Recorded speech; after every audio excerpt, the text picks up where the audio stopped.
hiçbir surette burayı kaldırın. Ya kanun diyorum. 2911 sayılı kanun. Hangi kanundan söz ediyorsunuz? Enkaz altındakilere de işlemeli o kanun. Ne olacak? Hat şeklinde gelin. Gelsin. Hangi kanun? Lütfen. Lütfen arkadaşlar. Lütfen. Bakın şu anda gerçekleştirildi ve bu yardımın, bu dayanışmanın gerçekleşmemesi için de böylesi bir konsept sergileniyor.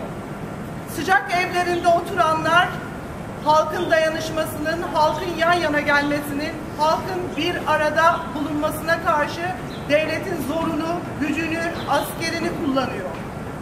Biliyorsunuz, HDP belediyelerine kayyum atandığında toplum sessiz kaldı, toplumsal kamuoyu sessiz kaldı. O gün belediyelere atanmış olan kayyumlara karşı sesimizi çıkarmış olsaydık, bugün en yakıcı, en canımızın yandığı, toprağın altında binlerce bedenin bulunduğu dönemde kayyum atama cesaretini gösteremezlerdi. Devlet vatandaşın yarasını sarmakla sorumlu. Devlet kendisine verilen yetkiyle vatandaşa hizmet etmek zorunda. Devlet Bahçeli devlete şirk koşulmaz demiş. Devlet vatandaşın kuludur, devlet vatandaşın kölesidir, devlet vatandaşa hizmet etmek zorundadır.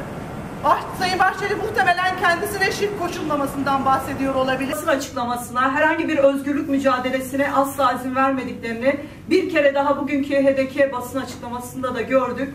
Halklarımız şunu bilsin, asla bu katilleri unutmayacağız, affetmeyeceğiz ve tek bir görevimiz var: on binlerce insanımıza, katledilmiş on binlerce insanımıza boynumuzun borcudur. Bu AKP ve MHP faşizmini yıkacağız. Mecralarda soruluyor devlet nerede diye.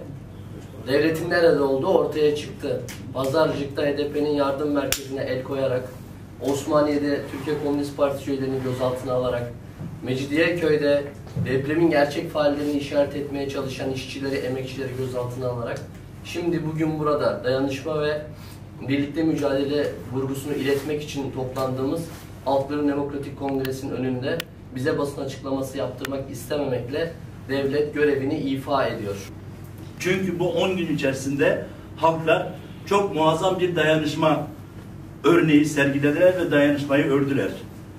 Yıllardır ırkçılık üzerinden halkları düşmanlaştırmaya çalışma çabalarının bu gerçeklik karşısında boşa düştüğünü bir kez daha görmüş oldular. Ve esas gücün halkların dayanışmasında olduğunu bir kez daha biz görmüş olduk. Devlet de bunu görmüş olacak ki işte bu tahammülsüzlükle halkların bu dayanışmasına saldırıyor. Şimdi halklarımızın gerçek kurtuluşunun nerede olduğunu hem devlet gördü hem biz gördük. O halde dayanışmamızı biraz daha güçlendirerek, örgütlülüğe çevirerek halkların ortak yaşamını kurmak göreviyle karşı karşıyayız. Bugün deprem bölgelerinde olmayan devlet bugün yardım, dayanışma kampanyaları yürüten ilerici, devrimci ve yurtsever kurumlara saldırıyor. Çünkü bir yandan OHA ilan ediyor, bir yandan kayyum atıyor, bir yandan mültecilere yönelik işkenceyle saldırıyor, hapishanelerde tutsaklara saldırıyor. Aslında bu doğrudan kendi sorumluluğunu örtme politikasıdır.